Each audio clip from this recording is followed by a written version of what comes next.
इससे पहले आज हम डेविसन जर्मर एक्सपेरिमेंट को देखेंगे कि क्या था एक्सपेरिमेंट और क्या मतलब इसके रिजल्ट्स थे। तो इससे पहले हमने जो डिस्कशन किया था वो था हमारा de Broglie's wavelength. De Broglie's wavelength जो हमने आइडेंटिफाई की थी by the Einstein mass and energy relationship और प्लैंक्स फार्मूला जो E equals to mc square का था, उसके बेसिस पे हमने एक फार्मूला मतलब डी ब्रोगलीज ने एक फार्मूला मतलब ड्राइव किया था। किसी भी मैटर पार्टिकल के लिए, कोई भी अगर मैटर पार्टिकल हमारा v वेलोसिटी से अगर चल रहा है, कोई भी मैटर का पार्टिकल है अगर वो v वेलोसिटी से चल रहा है, तो उस केस में उससे एसोसिएटेड एक वेवलेंथ बन जाती है लैम्डा। उस लैम्डा को इन्होंने आइडेंटिफाई किया था और बताया था कि वो that is equals to H upon P. ठीक है, तो ये डी ब्रोगलीज वेवलेंथ थी हमारी। और इसके फर्दर हमने क्या किए थे, इससे ही रिलेटेड फॉर्मूले आइडेंटिफाई किए थे। अगर मैं लैम्डा को इन टर्म्स ऑफ टेम्परेचर लिखना चाहूँ तो उसकी हमने डेरिवेशन की थी, और उससे हमारा जो फॉर्मूला निकल कर आया था वो ये था, that is lambda equals to H upon 3m KT, जिसमें हमको lambda in terms of temperature मिल रहा था। ओके, तो अगर उसकी बात करें, अगर हम इन टर्म्स ऑफ वोल्टेज लिखना चाहें तो हमने वो चीज भी देखा था। वर्क एंड एनर्जी थ्योरम के थ्रू हमने एक और रिलेशनशिप आइडेंटिफाई करी थी between the lambda end voltage V। ठीक है, तो ये एक सिंपल सी रिलेशनशिप थी और इसमें हमारी जो वेवलेंथ आती है वो एंगस्ट्रॉम में आती है। ठीक है, तो यहाँ से हम इसको कन्वर्ट करके मीटर में भी कर सकते हैं। तो ये हमारा डी ब्रोगलीज वेवलेंथ थी और हमने डी ब्रोगलीज वेवलेंथ को टेम्परेचर और वोल्टेज के टर्म्स में देखा था। तो देखो, ये बात तो इन्होंने थ्योरेटिकली एक्सप्लेन कर दी थी कि हाँ, हमारा जो मतलब जो कोई भी मैटर पार्टिकल है, अगर वो v वेलोसिटी के थ्रू अगर मूव कर रहा है तो उससे एसोसिएटेड एक वेव होती है जिसे हम मैटर वेव कहते हैं। ठीक है, उस मैटर वेव का फॉर्मूला इन्होंने h अपॉन पी दिया। तो देखो, अब ये बात हमारी थ्योरेटिकली तो प्रूफ थी, लेकिन उसका एक experimental explanation Davisson and Germer experiment के थ्रू आया। ठीक है, तो डेविसन और जर्मर एक साइंटिस्ट थे जिन्होंने इस एक्सपेरिमेंट को परफॉर्म किया था इन 1927। ठीक है, तो इस पूरे एक्सपेरिमेंट को हम यहाँ पर डिस्कस करेंगे। ठीक है, तो स्टार्ट करते हैं। देखो, एक्सपेरिमेंट, ये जो हमारा एक्सपेरिमेंट था ना, इसमें इन्होंने क्या किया था, इन्होंने इसमें देखो एक इसका बेसिक ओवरव्यू ले लेते हैं ताकि जब इसको आगे पढ़ेंगे तो चीजें दिमाग में रहनी चाहिए। तो देखो क्या है, जब इन्होंने इस एक्सपेरिमेंट को परफॉर्म किया तो इन्होंने अपने एक एक्सपेरिमेंट के अंदर निकिल क्रिस्टल को लिया। ठीक है, निकिल क्रिस्टल को, एक सेकंड में हाईलाइट कर लूँ उसको थोड़ा सा। ओके, देखो, अब जब इन्होंने क्या किया, एक निकिल का क्रिस्टल लिया, उस निकिल क्रिस्टल के ऊपर इन्होंने एक्स रे की, सॉरी, हाँ, एक्स रे की बॉम्बार्डमेंट कराई। जब इन्होंने इसकी बॉम्बार्डमेंट कराई इसके ऊपर, तो ये एक सर्टेन डायरेक्शन में डिफ्लेक्शन हुआ इसका। ठीक है, वहां इसके थ्रू, इस पूरे एक्सपेरिमेंट के थ्रू इन्होंने क्या किया, इस चीज को बाद में फर्दर डिस्कस करेंगे। ठीक है, जब इन्होंने इस निकल क्रिस्टल को, पहले इतना समझ लीजिए कि अगर निकल क्रिस्टल के ऊपर जब इन्होंने क्या किया, बॉम्बार्डमेंट कराई, तो बॉम्बार्डमेंट कराने के बाद इनको यहाँ से पूरा एक्सपेरिमेंट परफॉर्म किया, फिर बेगर्स लॉ लगाया, फिर उसके अकॉर्डिंगली इन्होंने जो एक्सपेरिमेंट के थ्रू जो वेवलेंथ आइडेंटिफाई करी, डेट इज इक्वल टू 1.65, इतनी अप्रोक्स हमारी वेवलेंथ निकल कर आई। ठीक है, और ये वेवलेंथ हमारी जब हम डी ब्रोगलीज वेवलेंथ के थ्रू हमने आइडेंटिफाई करी, तो डेट इज इक्वल टू 1.67।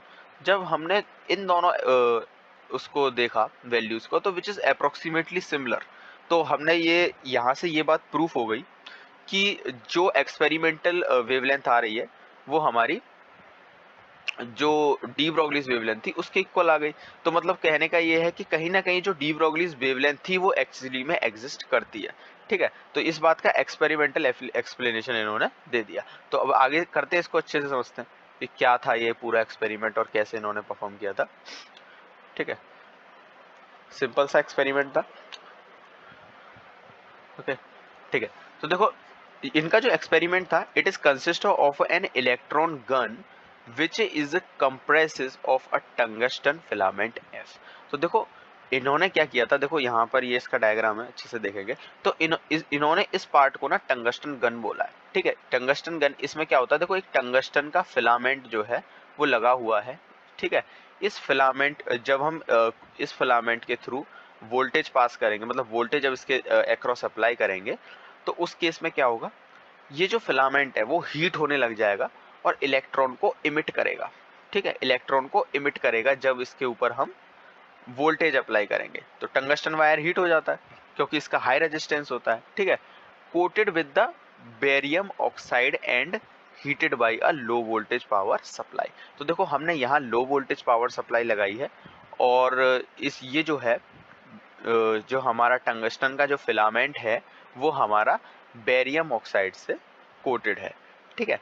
तो electrons are emitted by the filament are accelerated to a desire velocity by a suitable potential from a high voltage power supply. तो देखो low voltage के through हमने यहाँ से इस फिलामेंट को हीट कर दिया, बट इसके अक्रॉस देखो यहाँ पर ये जो बैटरी दिख रही है ना, इसके अक्रॉस हमने हाई पोटेंशियल अप्लाई किया। हाई पोटेंशियल अप्लाई करने के पीछे रीजन ये था कि देखो जो यहाँ से इलेक्ट्रॉन इमिट हुए हैं, इसका साइज थोड़ा छोटा कर लेते हैं, एक सेकेंड।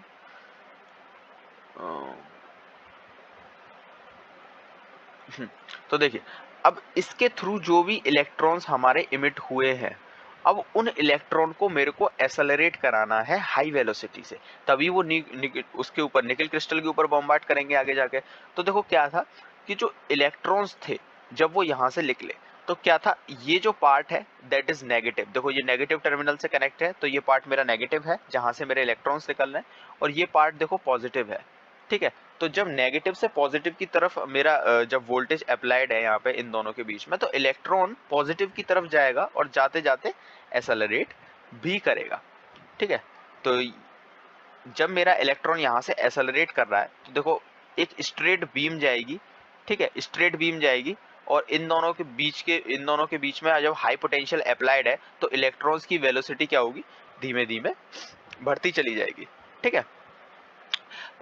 ओके तो देखो इस चीज को अब कैसे समझ सकते हैं कि इलेक्ट्रॉन जो है वोल्टेज लगाने पर एक्सेलरेट कर रहा है। देखो ऐसा होता है कि हमें पता है कि फोर्स जो होता है हमारा, फोर्स जो होता है वो E बाई क्या होता है, फोर्स इक्वल्स टू, ठीक है। तो जो हम उससे निकालते थे इलेक्ट्रिक फील्ड का फॉर्मूला था जो हमारा था, वो था F बाई क्यू, ठीक है, force per unit charge.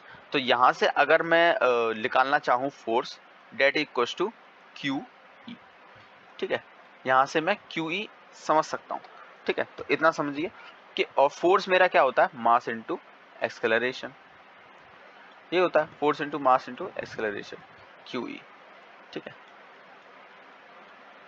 Okay ये मेरी इलेक्ट्रिक फील्ड है। तो देखो अब दो टर्मिनल है मेरे पास, इन दोनों टर्मिनल के बीच में क्या होगी, इलेक्ट्रिक फील्ड ई होगी, ठीक है। इलेक्ट्रिक फील्ड का डायरेक्शन हमारा कहां से कहां तक होता है, इलेक्ट्रिक फील्ड का डायरेक्शन हमारा पॉजिटिव टू नेगेटिव, इस तरीके का होता है, ठीक है। ये हमारा इलेक्ट्रिक फील्ड का डायरेक्शन होता है, और इलेक्ट्रिक फील्ड के अपोजिट डायरेक्शन में इलेक्ट्रॉन हमेशा क्या करते हैं, एक्सेलरेट करते हैं। तो देखो क्यू है, अब यहां से मैं निकालना चाहूं एक्सेलरेशन, तो एक्सेलरेशन इज इक्वल टू क्या हो जाएगा, क्यू ई बाई एम।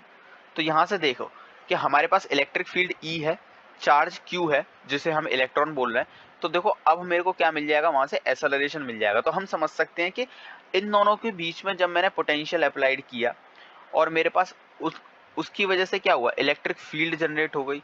तो इलेक्ट्रिक फील्ड ई है मेरे पास, चार्ज क्यू है, तो वो क्या होगा, एक्सेलरेट होगा, तो एक्सेलरेशन मिलेगा मेरे को। और ये जो मेरा चार्ज ई है वो क्या करने लगेगा, एक्सेलरेट करने लगेगा।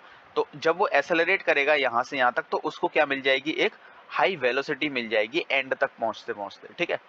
तो जब वो हाई एक्सेलरेशन के साथ मेरा, ठीक है, जब हाई एक्सेलरेशन के साथ मेरा कहाँ जाके टकराएगा, वो निकल क्रिस्टल के ऊपर जाकर टकराएगा। यहाँ तक समझ में आ गई बात, ठीक है। आगे बढ़ते हैं। तो देखो यही है, यहाँ तक हाई वोल्टेज पावर सप्लाई के थ्रू हमने उसको क्या कराया, एक्सेलरेट कराया, ठीक है।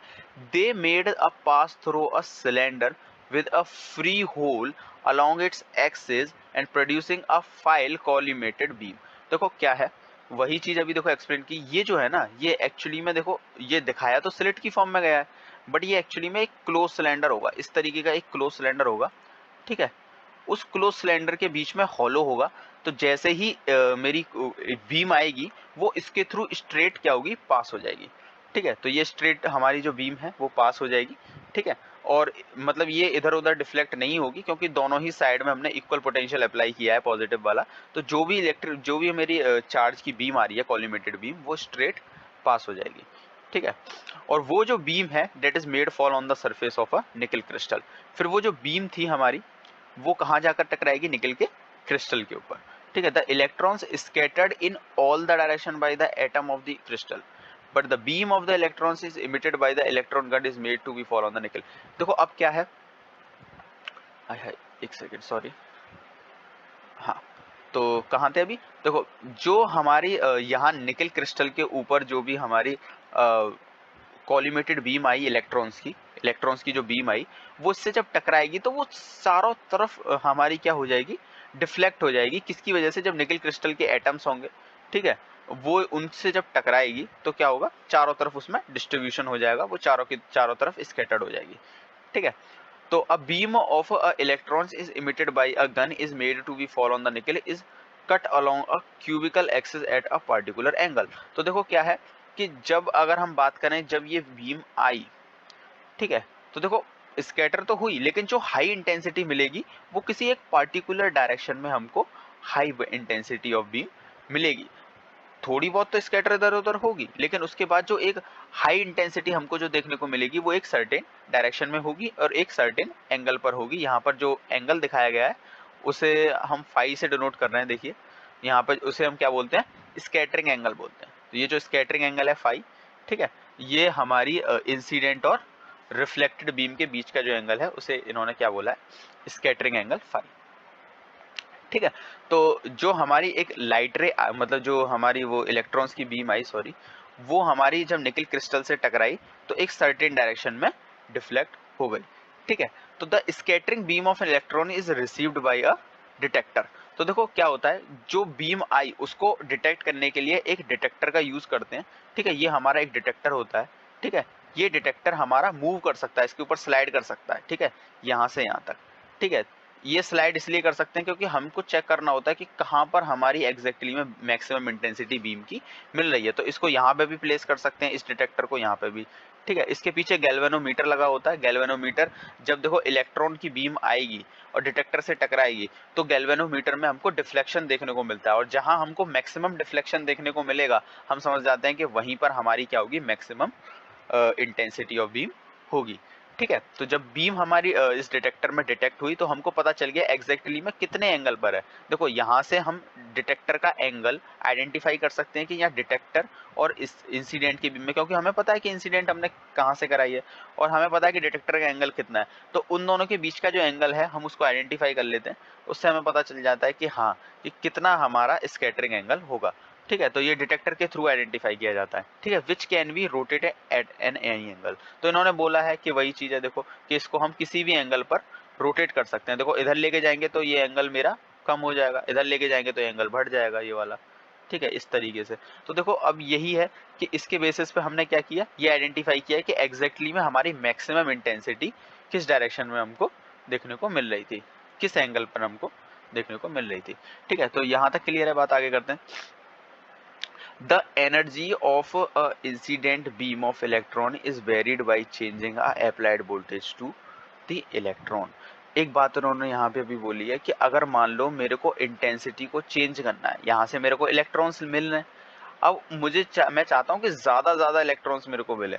इंटेंसिटी होती है नंबर ऑफ इलेक्ट्रॉन्स, कितने निकल रहे हैं per unit time, per unit area. तो देखो ये जो नंबर ऑफ इलेक्ट्रॉन्स अगर मेरे को इंक्रीज करने हैं तो मैं यहाँ का पोटेंशियल अगर मैं बढ़ा दूंगा तो और जल्दी ये हीट होने लगेगा और ज्यादा इंटेंसिटी ऑफ इलेक्ट्रॉन्स मेरे को मिलेगी, या फिर बीम की इंटेंसिटी मेरे को हाई मिलेगी जब मैं यहाँ का पोटेंशियल इंक्रीज कर दूंगा। तो वही बात है, देखो वही लिखा हुआ है कि मेरे को अगर एनर्जी ऑफ इंसिडेंट बीम बढ़ानी है तो उस केस में क्या करना पड़ेगा, मेरे को अप्लाइड वोल्टेज को इंक्रीज करना पड़ेगा, ठीक है। तो अभी तक हमने ये देखा कि हम एक इलेक्ट्रॉन गन थी, इलेक्ट्रॉन गन को की मदद से हम एक कॉलिमेटेड बीम को मतलब इम्पोज करा रहे थे निकल क्रिस्टल के ऊपर, ठीक है। और डिटेक्टर के थ्रू हमने ये चीज डिटेक्ट की कि मतलब कौन से एंगल पर हमको मैक्सिमम इंटेंसिटी देखने को मिल रही है, ठीक है। तो ये चीज अब इन्होंने देखो एक्सपेरिमेंट परफॉर्म किया, तो बहुत सारे मतलब इन्होंने स्टेप्स लिए कि इन्होंने अलग अलग एंगल पर देखा, अलग अलग वोल्टेज पर देखा, ठीक है। तो एक एक्सपेरिमेंट को अलग अलग रीडिंग्स ली जाती हैं, तो इन्होंने जो रीडिंग ली, इन्होंने देखा कि 50 डिग्री का एंगल, यानी कि जो स्कैटरिंग एंगल है, अगर वो 50 डिग्री का है, यानी कि डिटेक्टर और इंसिडेंट के बीच का जो एंगल है अगर वो 50 डिग्री का है, उस केस में मेरे को मैक्सिमम इंटेंसिटी देखने को मिल रही है। ठीक है, the intensity of a scattered beam of an electron is found to maximum when the scattering angle is 50 degree. यानी कि स्कैटरिंग एंगल इस ये वाला जो एंगल है, अगर ये 50 डिग्री रखा गया मतलब इंसिडेंट और इसके गैल्वेनोमीटर के बीच का, तो ये देखा गया कि ये जो इंटेंसिटी थी ये कैसी मिली मेरे को, मैक्सिमम मिल गई। ठीक है, मैक्सिमम इंटेंसिटी मिल गई। ठीक है, ये चीज आपको याद करनी पड़ेगी कि 50 डिग्री के एंगल पे मैक्सिमम इंटेंसिटी देखने को मिली। और क्या था, 6, और उस टाइम पर जो पोटेंशियल था वो डेट इज 54 वोल्ट। यानी कि अगर मैं इस एक्सपेरिमेंट को ऐसे सेट करूं कि 54 वोल्टेज तो मैंने इसको दिए, ठीक है, 54 वोल्टेज हमने इस इलेक्ट्रॉन गन को दिए, इस 54 वोल्टेज पे हम यहाँ से इलेक्ट्रॉन्स को इमिट करा रहे हैं, और 50 डिग्री का एंगल इंसिडेंट और रिफ्लेक्टेड के बीच का है, तो उस केस में मेरे को जो गैल्वेनोमीटर के ऊपर जो रीडिंग मिलेगी वो हाई मिलेगी, यानी कि जो इंटेंसिटी होगी हमारी रिफ्लेक्टेड बीम की वो मैक्सिमम होगी। ठीक है, तो यहाँ से इन्होंने देखा, तो देखो अब क्या है, ये जो अब देखो इन्होंने क्या किया, एक प्लेन लिया है, ये मेरा क्या है, एक प्लेन है 180 डिग्री का। ठीक है, तो 180 डिग्री का इन्होंने प्लेन लिया, तो देखो जब ये एंगल मेरा कितना है, फाई है, तो अब मुझे पता है कि देखो जो इंसिडेंट एंगल है, इंसिडेंट एंगल क्या होता है, यही तो है थीटा, ये होता है थीटा इंसिडेंट एंगल। हमेशा हमें पता है कि लाइट की प्रॉपर्टी होती है कि इंसिडेंट और रिफ्लेक्शन के बीच का जो एंगल हो, मतलब जो इंसिडेंट एंगल है that is equal to the angle of reflection, वो क्या होते हैं, आपस में इक्वल होते हैं। तो जब ये एंगल अगर थीटा है तो एंगल ऑफ रिफ्लेक्शन भी क्या होगा, थीटा ही होगा। तो ये थीटा है, ये थीटा होगा। ठीक है, तो इन तीनों का सम किसके बराबर होगा, 180 डिग्री के बराबर होगा। ठीक है, तो वो है कि थीटा, और हमें पता है कि 50 डिग्री पे हमको मैक्सिमम इंटेंसिटी देखने को मिल रही है, तो थीटा प्लस 50 प्लस थीटा, यानी कि ये किसके बराबर हो जाएगा, 180 डिग्री के बराबर। तो यहाँ से अगर मैं थीटा निकालूंगा तो मेरे को कितना मिलेगा, 65 डिग्री का एंगल मिलेगा। ठीक है, तो अब देखो उसके बाद क्या है, ये एक्सपेरिमेंटली माना गया है कि for a nickel crystal latest spacing हमारी कितनी होती है, 0.91 एंगस्ट्रॉम, और for a first principal maximum number n की वैल्यू होती है 1। देखो ये रीडिंग क्या है, ये रीडिंग है हमारी ब्रैग्स लॉ की। देखो ब्रैग्स लॉ हमारा, देखो अभी तो सिलेबस में है नहीं, हमको ये जो फॉर्मूला है 2d sine theta equals to n lambda, ये याद करना पड़ेगा। 2d sine theta equals to n lambda, जो कि हम ऑलरेडी पढ़ चुके थे। ठीक है, 11th या 12th क्लास में हमने ये फॉर्मूला पढ़ा था, जब हमने ये डेविस एंड जर्मर का एक्सपेरिमेंट पढ़ा था। तो देखो क्या है, हमको डी पता है, डी की वैल्यू हमें पता है कि इस इंटरमोलिकुलर स्पेसिंग जो होती है निकल क्रिस्टल की, वो 0.91 एंगस्ट्रॉम होती है। हमने इसको डी की जगह यहाँ प्लेस किया। एन हमें पता है फर्स्ट प्रिंसिपल, एन की वैल्यू 1 होगी। ठीक है, तो अब हमारे पास डी है, एन है, और थीटा हमें पता है कि 65 डिग्री पर हमको मैक्सिमम इंटेंसिटी मिल रही है। तो 2d sine theta Bragg's law के अकॉर्डिंग क्या था, ब्रैग्स लॉ के अकॉर्डिंग हमने यहाँ से क्या आइडेंटिफाई की, लैम्डा। तो यहाँ से जब हमने लैम्डा आइडेंटिफाई किया तो वो आया हमारा 1.65 एंगस्ट्रॉम। तो 1.65 एंगस्ट्रॉम हमने थीटा आइडेंटिफाई किया, ये आया हमारा प्रैक्टिकल से, जब हमने एक एक्सपेरिमेंट परफॉर्म किया तो वहाँ से हमको वेवलेंथ जो देखने को मिली, उसकी जो वैल्यू थी वो 1.65 एंगस्ट्रॉम थी। अगर मैं क्या करूं, इस पर एक मतलब डी ब्रोगलीज हाइपोथेसिस के अकॉर्डिंग हम यहाँ डी ब्रोगलीज वेवलेंथ हम आइडेंटिफाई करने की कोशिश करें लैम्डा, तो उनके अकॉर्डिंग वोल्टेज के टर्म में हमने जो डेरिवेशन की थी उससे हमारा आंसर आया था 12.27 divided by under root of v angstrom. तो अब देखो मुझे पता है कि वोल्टेज वी, जब मैं वी की वैल्यू कितनी रख रहा हूँ, जब मैंने वी की वैल्यू 54 वोल्ट रखी थी, तो उस केस में ही तो ये मैक्सिमम इंटेंसिटी मिल रही थी। तो यहाँ अगर मैं 54 वोल्ट रखूंगा तो अब इसके थ्रू जो मेरी वेवलेंथ निकल के आई डेट इज 1.67 एंगस्ट्रॉम। तो जो ये जो आई थी हमारी, वो डी ब्रोगलीज वेवलेंथ के अकॉर्डिंग आई थी। तो जो हमारी डी ब्रोगलीज वेवलेंथ थी that is approximately equal to the Bragg's, जो ब्रैग्स लॉ से जो हमने आइडेंटिफाई की थी। तो देखो दोनों में सिमिलरिटी देखने को मिल रही है, वो 1.65 थी, ये 1.67 एंगस्ट्रॉम है, तो दोनों में सिमिलरिटी है।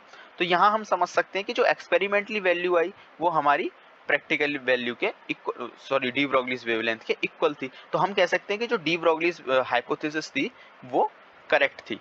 ठीक है, तो this is proves the existence of D Broglie's wavelength. ठीक है, और for a slowing moving electrons. तो देखो अब जो हमारा डी ब्रोगलीज वेवलेंथ थी वो किसी भी ऑब्जेक्ट के लिए थी, कोई भी ऑब्जेक्ट किसी भी वेलोसिटी से चल रहा है तो उसके पास उससे एसोसिएटेड एक वेवलेंथ लैम्डा होती थी। ठीक है, वही वेवलेंथ हमारी यहाँ पर एक स्लोइंग मूविंग इलेक्ट्रॉन्स के लिए हमने एक आइडेंटिफाई कर ली, जिसे हम वी पोटेंशियल के थ्रू क्या कर रहे थे, इमिट करा रहे थे। तो जो वी पोटेंशियल था वो हमारा 54 वोल्ट था।